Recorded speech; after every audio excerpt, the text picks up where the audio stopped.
Polda Sulawesi Selatan akhirnya menetapkan tersangka pemilik PT SLV Modern Travelindo atau SLV Travel.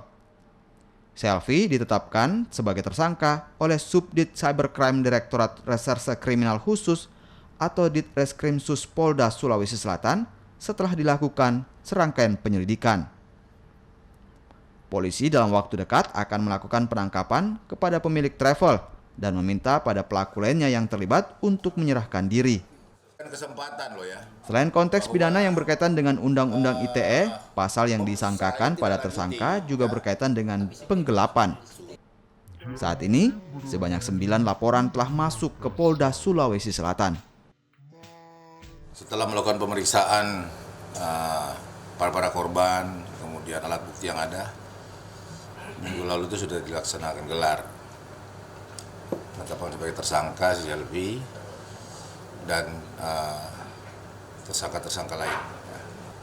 Mereka mulai datang kemudian satu persatu untuk melaporkan ya. Kalau yang sudah melaporkan kemarin kan sudah 9, ya. Dengan kemudian kita berpatokan dari yang sudah membuat laporan kemudian sudah diperiksa.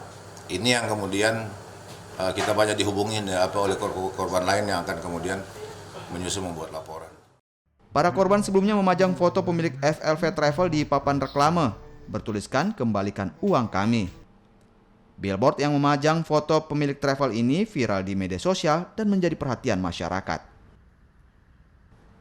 Rama Pratama, Kompas TV.